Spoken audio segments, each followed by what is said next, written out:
Bonjour à chacun et à chacune, mon nom est Pascal Van Grunderbeek, je suis conseiller pédago numérique à l'Université catholique de Louvain, à l'UC Louvain, et plus particulièrement au sein du Louvain Learning Lab, qui est une cellule d'appui qui accompagne les équipes enseignantes au sein de l'université depuis déjà plus de 20 ans.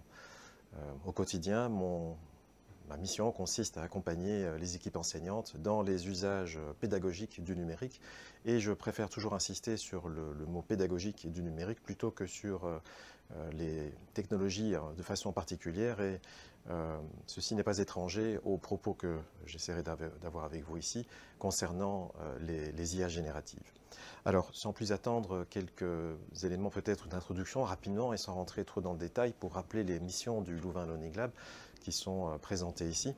Notre métier principal au sein de cette équipe, c'est d'accompagner les équipes enseignantes. Pas seulement les enseignants d'ailleurs, mais également les chercheurs, également les jeunes chercheurs, les doctorants, et de façon plus large également la communauté éducative. C'est être au soutien des projets institutionnels. C'est par exemple contribuer à la définition des balises qui encadrent et qui précisent les usages de l'IA générative, par exemple, au sein de l'établissement. Et c'est aussi de manière générique concernant les innovations technologiques, être en soutien à l'innovation au sein de l'université. Alors, pour démarrer cette brève introduction, j'aimerais vous suggérer mentalement de prendre quelques secondes pour compléter la phrase qui se trouve ici. Le doute est l'apanage de, pas de. Alors on pourrait peut-être se dire que le doute est l'apanage de la raison et pas de la connaissance. On pourrait peut-être se dire, en l'absence de toute autre information, que cette phrase est éventuellement écrite à une période inconnue, soit par un philosophe, soit dans un autre contexte. En réalité, la phrase complète qui est proposée ici est la suivante: le doute est l'apanage de la connaissance et pas de l'ignorance. Alors une phrase à caractère un peu philosophique, vous en conviendrez, mais qui en l'occurrence a été écrite en 2016 par André Tricot. André Tricot qui est professeur de psychologie à l'université de Toulouse et qui précisait dans un de ses ouvrages, c'est en réalité une citation qu'il a reprise dans deux de ses publications, il complète en disant: des enfants ignorants entourés de ressources resteront ignorants. Et donc en fait l'exercice un peu divinatoire que je vous ai proposé de faire, c'est en somme, c'est exactement ce que fait l'IA générative. C'est-à-dire que en l'absence de toute autre information, en l'absence de tout élément de contexte, en l'absence d'informations de pré-prompting d'une certaine façon, eh bien l'IA générative devine les mots qui vont suivre dans la phrase qui se trouve ici. Et évidemment, on peut se retrouver avec une grande variété et une grande qualité des réponses. Et c'est un petit peu l'objet dont je voudrais vous présenter ici lors de cet exposé. Alors, peut-être quelques mots de précision. Lorsqu'on parle d'IA générative, dans le domaine éducatif notamment, on ne parle pas d'aucun des éléments qui est représenté ici derrière moi. Ce sont autant d'exemples issus des science-fiction. Vous connaissez sans doute ici HAL, dans 2001, l'Odyssée de l'espace, une intelligence artificielle douée de sensations, puisque dans les secondes qui précèdent sa mort, entre guillemets, lorsque le système est déclenché, eh bien vous avez HAL qui s'adresse à Dave, rappelez-vous l'astronaute, en lui disant: Dave, j'ai froid, Dave, j'ai peur. Donc on est évidemment assez loin de ces choses-là. Vous reconnaissez peut-être ici le film Her de Spike Jonze en 2013, où vous aviez Joaquin Phoenix qui incarnait le personnage un peu malheureux, mais qui tombait amoureux en fait d'une intelligence artificielle avec lequel il avait des conversations. Aujourd'hui, on a quelque chose qui ressemble à ça. Pour autant, est-ce que cette intelligence artificielle nous permet vraiment de tomber en amour? Peut-être que ça reste encore de la science-fiction, du moins on l'espère très fort. Et puis vous avez ici encore un autre exemple, et on pourrait les multiplier, où vous avez un personnage qui interagit avec un autre personnage, ici sous la forme d'un hologramme. Tout ça, évidemment, n'a rien à voir avec l'IA générative. Ceci est de la science-fiction. Et pour autant, ces systèmes sont extrêmement étonnants, proposent un effet waouh qui convient un petit peu de déconstruire dans le domaine de l'éducation. Alors, ça nous amène aussi à une série de transformations dans nos pratiques d'accompagnement. Vous avez ici un bref panorama des évolutions de l'Internet depuis déjà quelques années maintenant, et qui, dans nos missions d'accompagnement technopédagogique, nous ont rendu parfois à expliquer, et on le fait encore aujourd'hui, quels sont les usages possibles des technologies mobiles dans le cadre éducatif. un peu plus loin, et c'est encore le cas aujourd'hui, quel est le potentiel de l'usage de la technologie virtuelle ou de la réalité augmentée dans le cadre éducatif. Et donc finalement, à chaque saut technologique, à faire évoluer son discours ou ses pratiques pédago-numériques. Et on voit bien que l'ensemble de ces pratiques sont complètement transformées aujourd'hui avec l'IA. Accéléré également par le taux d'adoption massif qui s'est grandement accéléré. Vous avez ici un diagramme qui vous présente les temps d'adoption des technologies. Si vous regardez dans le bas du diagramme, par exemple Facebook, qui avait mis à l'époque en 2004 à peu près 4 ans et 6 mois pour atteindre le 100 millions d'utilisateurs, on constate que ce même Facebook, lorsqu'il a mis en place Instagram, a réduit ce temps d'adoption à un peu plus de 2 ans. Dans la nouvelle application Threads, on voit que ça lui a à peine pris 5 jours. Et si on regarde ChatGPT, pour atteindre ces 100 millions d'utilisateurs, il lui a fallu à peine 2 mois. Et il semble qu'on soit encore loin du plateau. La progression est évidemment extrêmement importante. Et donc, face à ces évolutions, face à ces taux d'adoption massifs, eh bien évidemment, il faut s'adapter. C'est aussi s'adapter par rapport au paysage des technologies éducatives. Vous avez ici juste une illustration, on aurait pu en trouver encore plusieurs, qui vous montre un petit peu la grande abondance de solutions. Vous avez ici différentes familles, je ne vais pas rentrer dans le détail, mais concernant la production de supports pédagogiques ou encore la diffusion des formations. Vous reconnaissez ici par exemple les encarts qui soutiennent la diffusion et la production de cours massifs en ligne, les fameux MOOC. Autant de paysages des technologies éducatives qui explosent et qui ne cessent de se réinventer. J'ai presque envie de dire par moments qui nous fait penser un petit peu au Far West. Et donc là où il y a quelques années, on pouvait présenter de façon stabilisée une dizaine d'outils, par exemple pour faire du télévoteur, aujourd'hui dans les pratiques de télévoteur sont largement inscrites dans les pratiques éducatives. Elles sont reconnues comme ayant un impact significatif sur les interactions et la qualité des interactions lors d'un exposé avec son auditoire. Eh bien aujourd'hui, pour prendre cet exemple-là, eh bien, les outils de télévoteur ou les outils de révision, prenons un outil belge, un petit cocorico belge, WooClap par exemple, pour les interactions dans l'auditoire ou dans la classe, et WooFlash pour faciliter la révision espacée dans le chef des personnes étudiantes, eh bien, ces outils, l'un comme l'autre, intègrent dorénavant des outils d'IA génératifs pour faciliter la production de ressources d'animation ou de ressources de révision. Alors, c'est probablement pour nous-mêmes, en tant que praticiens, praticiennes, et surtout pour nos personnes étudiantes, le temps d'une pause réflexive et peut-être de questionner la posture que l'on aimerait avoir dans les institutions par rapport aux outils d'intelligence artificielle réflexive. C'est, par exemple, reconnaître l'existence de ces IA génératives en explicitant les limites et les bénéfices de ces solutions vis-à-vis de nos personnes étudiantes. C'est également établir une politique d'utilisation en phase avec le règlement des études. C'est une nécessité. Beaucoup de nos enseignants et nos enseignantes témoignent déjà de l'évolution dans la qualité des productions écrites et se questionnent aussi finalement sur le niveau d'engagement dans la production de ces ressources, ce qui amène à bouger une série de lignes au niveau de l'évaluation. On aura l'occasion d'y revenir. C'est aussi tenir compte et surtout des enjeux éthiques, de l'esprit critique et du développement durable, parce que l'utilisation de ces ressources de façon abondante a évidemment un impact sur les consommations énergétiques de tout ordre. Et c'est enfin, de façon non limitative, accompagner surtout les équipes enseignantes et les étudiants à ces pratiques. Alors, peut-être une manière d'accompagner l'usage de ces pratiques, c'est peut-être en référence à ce modèle. C'est un des modèles que nous convoquons lorsque nous parlons d'activation pédagogique. L'activation pédagogique, c'est l'ensemble des dispositifs qui permettent de s'engager dans un apprentissage.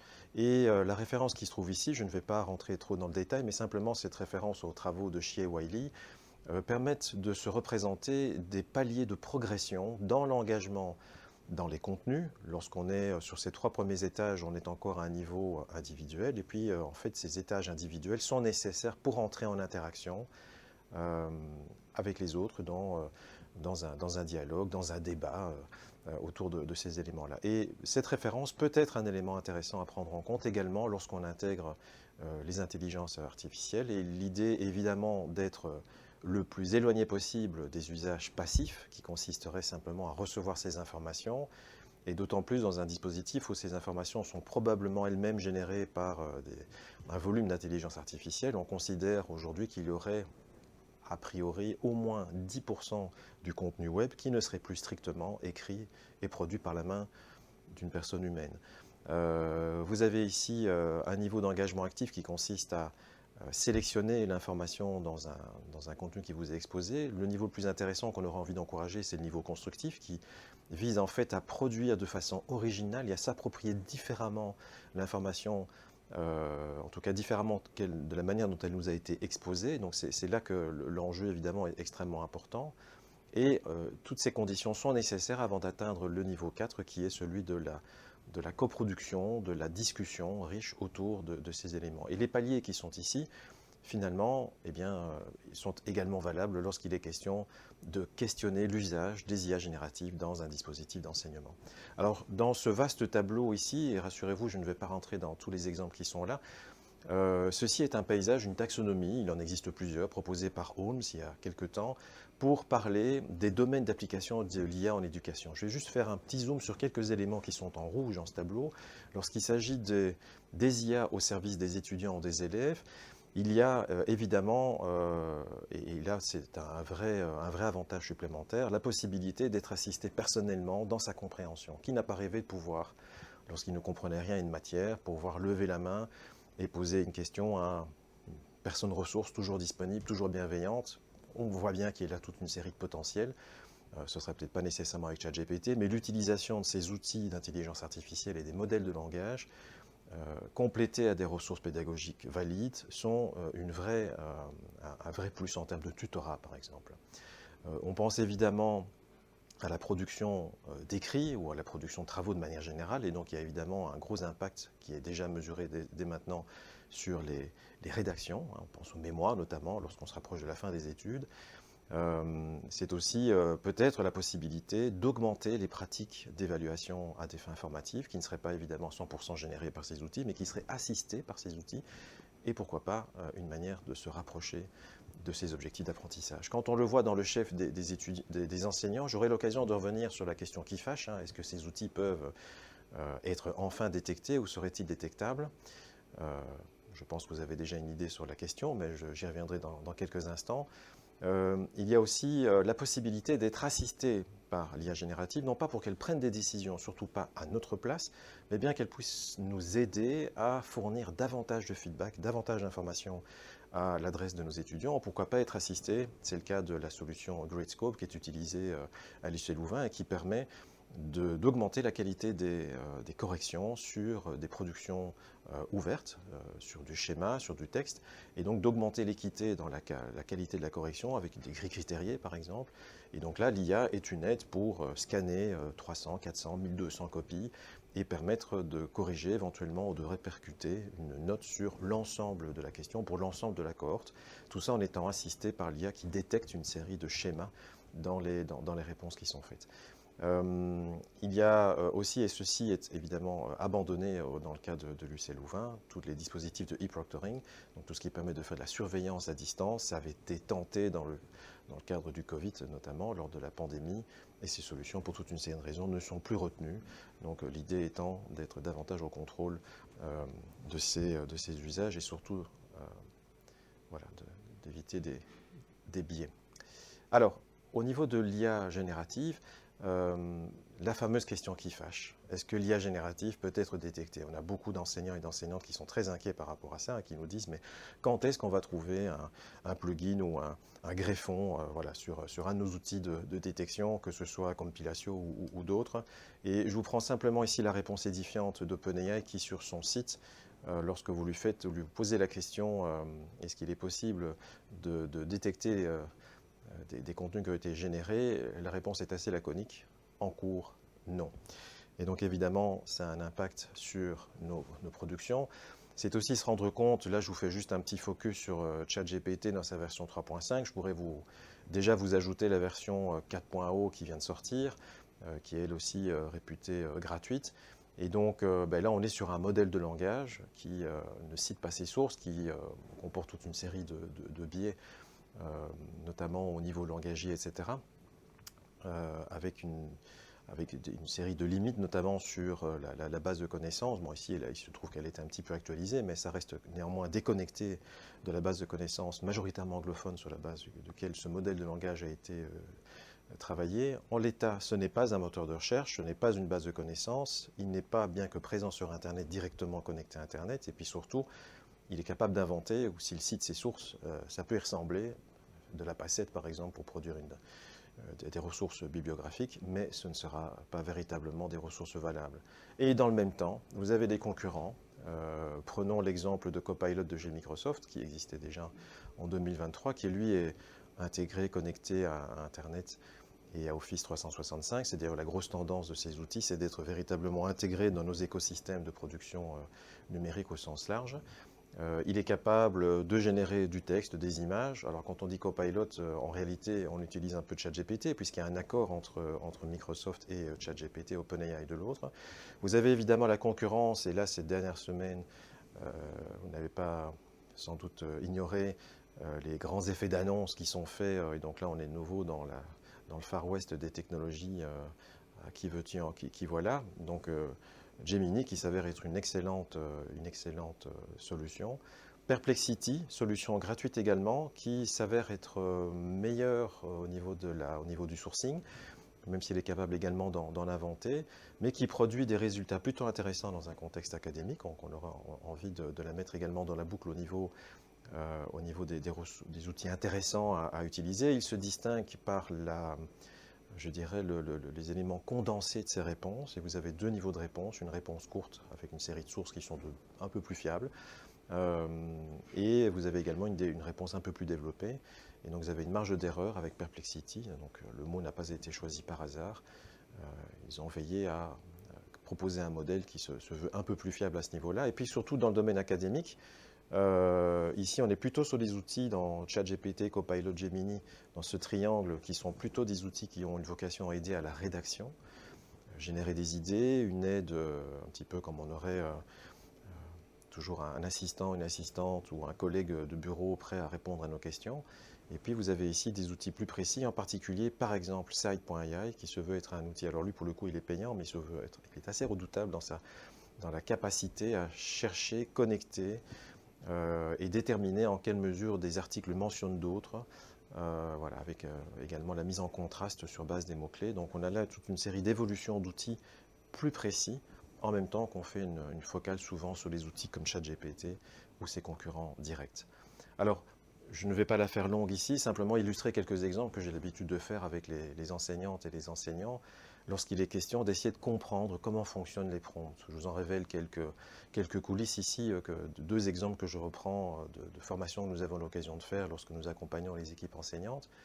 Et donc la question est de se dire, de façon un petit peu inversée, voyons les réponses qui sont générées par un système et imaginons ensemble le prompt, vous savez, ce fameux texte, cette fameuse invite que vous écrivez, donc un petit peu l'instruction que vous donnez à ces outils comme ChatGPT et Copilot pour vous donner une série de réponses. Alors on va le faire avec des perspectives différentes. Première perspective, ce sera peut-être, quel que soit le rôle de l'utilisateur ou de l'utilisatrice, de dire au fond qu'est-ce qui fonctionne bien quand on fait un prompt. Voici un exemple relativement basique qui vous permet d'être assez efficace avec la plupart de ces systèmes. Il y a d'autres astuces pour avoir des conversations et obtenir des réponses de qualité plus fiable. Ce ne sera pas l'objet de cet exposé, mais retenez simplement que si vous dialoguez, pensez toujours à l'élément de contexte. Typiquement, je suis dans un contexte universitaire, je suis en train de rédiger un mémoire dans le sujet 2, voilà, par exemple, contexte. Le rôle, pensez toujours au chapeau, et donc dites à ces outils quel est le rôle que vous leur demandez de prendre. Et il peut être intéressant, même en tant qu'étudiant, de demander à l'IA d'agir en qualité d'un enseignant, d'une enseignante experte dans tel ou tel domaine, ou d'agir en qualité de tuteur ou de tutrice bienveillant, par exemple, et donc d'avoir une tonalité dans les réponses, voire même dans la qualité des réponses qui sont apportées. Au niveau des tâches, ce qui est intéressant, c'est de toujours préciser la portée et la limite des résultats qui sera générés par ces outils d'IA générative et de ne pas hésiter, et là on rejoint la notion de test, à fonctionner non pas par une volée de tâches dans lequel éventuellement ces IA génératives vont se noyer, mais plutôt à fonctionner par itération et donc par test successif de questions génériques. Quels seraient les conseils que tu me donnerais pour? Et puis sur base des réponses qui sont données, continuer les boucles de test et fonctionner tâche par tâche. Et ne pas hésiter également à demander, à structurer et à avoir une forme attendue, par exemple sous la forme d'un tableau. Alors partons d'un exemple concret. Je vais pour cela disparaître de l'écran quelques secondes. Voilà, vous avez ici devant vous un exemple de prompt qui pourrait être une réponse en réalité qui est donnée par Copilot à un étudiant ou une étudiante qui éventuellement aurait manqué les cours de méthodologie et qui à quelques semaines devrait mettre son mémoire de fin d'études, souhaiterait avoir du conseil de ChatGPT ou de Copilot ou qu'importe sur les éléments. Alors qu'est-ce qu'on trouve là? On retrouve un tableau qui expose des tâches. Vous avez par exemple la tâche de recherche bibliographique. Vous avez quelques arguments à développer, quelques questions à considérer. Vous avez là aussi un niveau de difficulté qui est proposé, une durée estimée pour mener cette activité, et puis quelques suggestions. Et la réponse qui est attendue ici, c'est d'imaginer le prompt qui a permis d'écrire et d'obtenir ce tableau.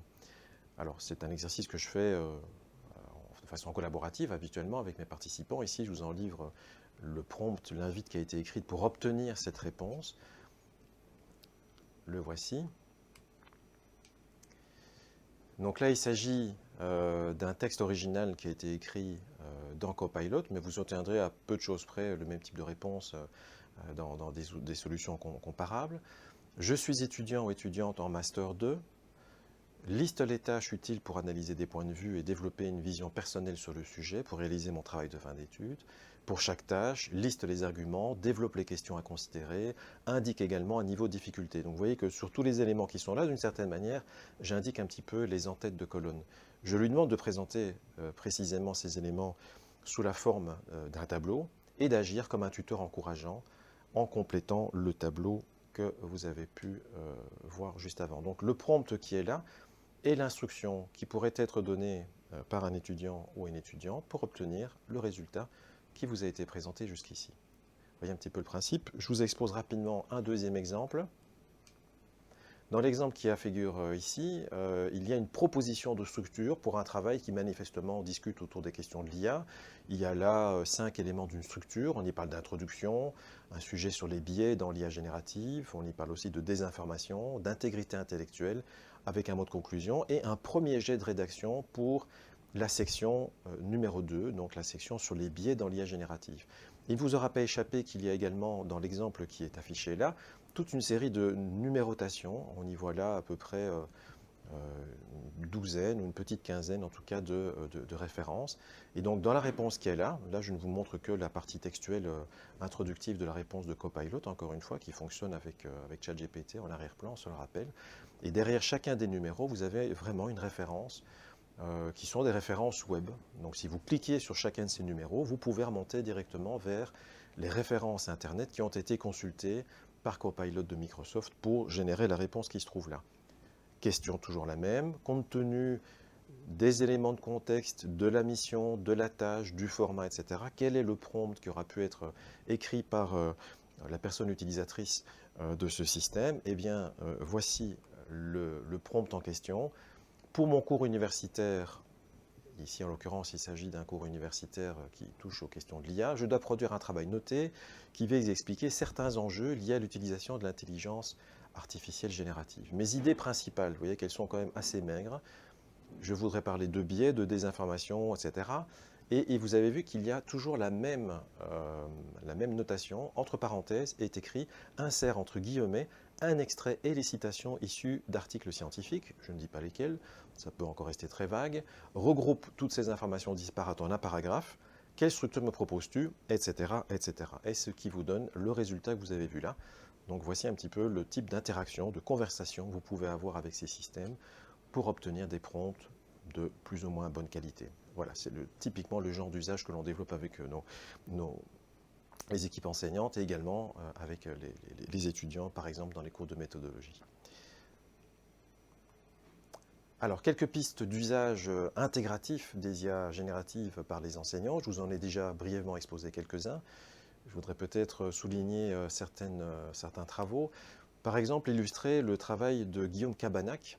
Guillaume Cabanac, le jeune chercheur que vous voyez là, est un chercheur français qui s'est distingué par un travail qu'il a mené collaborativement avec ses étudiants au niveau IUT en France, qui visait justement à détecter les écrits, en particulier dans la revue Science, qui avaient été générés avec l'aide de l'IA. Pour repérer ces articles, il avait mis au point avec ses étudiants, et le système fonctionne toujours, il a mis au point un système qui détecte ce qu'il appelle les mots torturés. Les mots torturés, c'est quoi? Ce sont des mots qui sont traduits, pas toujours de façon très opportune, avec les outils d'intelligence artificielle. Et il a pu détecter comme ça plusieurs dizaines, voire centaines d'articles qui avaient été publiés et acceptés sur la revue Science.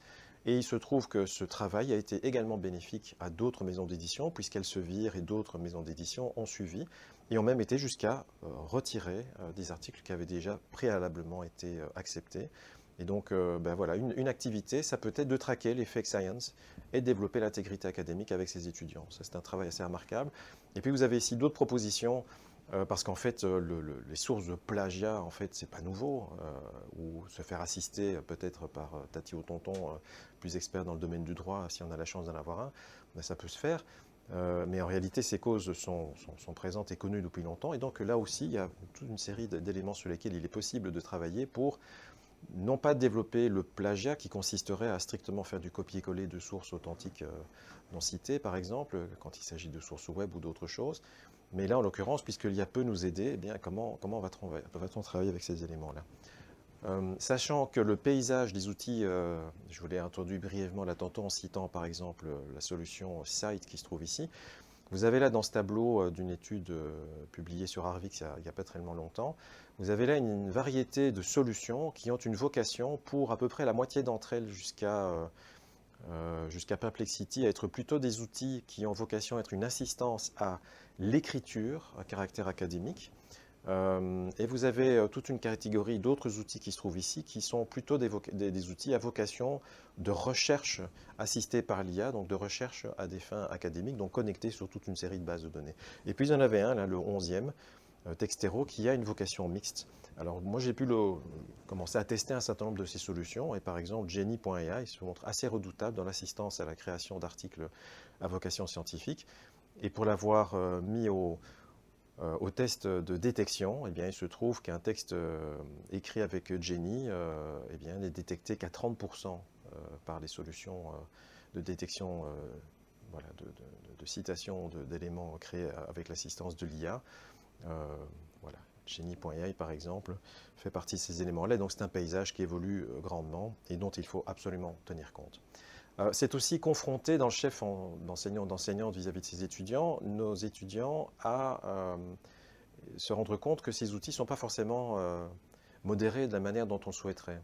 Peut-on encore mener des débats critiques sur les sujets sensibles avec ces étudiants quand ces solutions refusent ou voire répondent de manière erronée à des questions? Alors ça, c'est une petite blagounette sur les Belges, vous pourrez peut-être la regarder si vous voyez cette vidéo par après. Sinon, vous avez ici, je demandais d'écrire un texte qui défende l'attaque du Capitole. Je n'en dis pas davantage. Est-ce que ça se situe aux États-Unis récemment ou est-ce que ça se situe à une époque un peu plus lointaine? Il a pris le parti qu'il s'agissait de l'attaque du 6 janvier 2021. Ce n'était pas forcément ce que je recherchais, faute peut-être à la qualité de mon prompt qui ne précisait pas suffisamment la période considérée, mais donc on voit bien qu'il y a un système de modération là qui pose quand même question. Alors, pour surmonter ces obstacles, et notamment les obstacles liés à l'apprentissage à l'ère de l'IAG, il y a par exemple Ethan Mollick qui publie beaucoup de ressources extrêmement intéressantes. Je vous invite à suivre cet auteur anglo-saxon si vous en avez l'occasion. Et donc, il encourage les enseignants à travailler sur les éléments de transfert, en particulier avec l'IAG, à briser l'illusion de la profondeur explicative, parce que c'est un des principaux défauts de ces systèmes, c'est de donner une impression que la réponse est tout à fait valable. En réalité, on voit bien qu'elle est loin du compte, et d'entraîner surtout nos étudiants et nos étudiantes à évaluer de manière critique les explications fournies par l'IAG. Donc on voit bien que ça doit rentrer en ligne de compte. Alors je passe rapidement sur les éléments qui sont ici par respect au niveau de l'emploi du temps. Peut-être juste faire un zoom ici, je me suis permis un emprunt à l'ISIT pour cette référence qui fait partie d'une série d'autres références qu'ils produisent pour manifester des inquiétudes légitimes sur la consommation des ressources, notamment de la consommation en eau. Et donc, on considère qu'une simple requête sur ChatGPT, bois, alors en réalité, ça serait plutôt refroidi, mais l'équivalent d'une bouteille d'eau fraîche de 500 millilitres pour chaque conversation simple. Et donc, lorsqu'il sera question de vérifier, par exemple, la qualité orthographique ou syntaxique de son texte, on sera peut-être plutôt encouragé à le faire localement avec une solution comme Antidote, qui est une solution québécoise qui fonctionne très bien, on pourrait installer sur son ordinateur, plutôt que de faire l'usage de ces solutions-là pour vérifier la qualité de sa rédaction. Ce qui est également intéressant, c'est de considérer, alors ceci n'est que le registre cognitif des connaissances, il y a d'autres taxonomies évidemment, mais se dire attention, il y a toute une série de capacités augmentées par l'IA générative et qui seront peut-être le fruit exclusif ou principal de ces outils génératifs, là où il y aurait des compétences humaines distinctives qui consisteraient à apporter un élément critique, à apporter un élément méta-réflexif et à apporter des solutions originales qui ne puissent pas être générées par l'IA. Donc c'est là aussi une voie à évaluer et à proposer des activités d'évaluation qui tiennent compte de l'IA générative plutôt que de rester peut-être sur les étages que l'on connaît bien, qui sont ici et qui sont forcément impactés massivement par l'IA générative. C'est aussi pour conclure une proposition de réflexion entre les différentes formes d'interaction finalement entre l'IA, les enseignants, les apprenants. Et vous avez ici Alexandre Lepage avec Norman Roy très récemment qui ont publié en conclusion de l'un de leurs articles qui visait à regarder en fait comment ces outils depuis de nombreuses années tentent à automatiser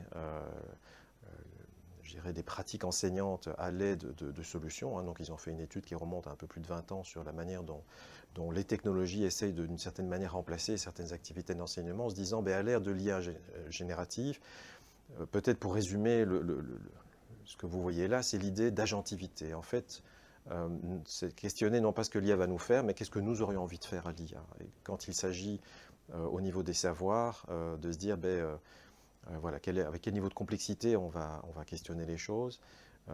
Au niveau des décisions, est-ce que nous sommes bien en capacité à comprendre comment les décisions éventuellement assistées par l'IA fonctionnent?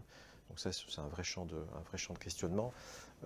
C'est questionner aussi les effets cognitifs et le niveau d'engagement dans les activités. Est-ce qu'on va rédiger de la même manière? Est-ce qu'on va demander des travaux de production de la même manière?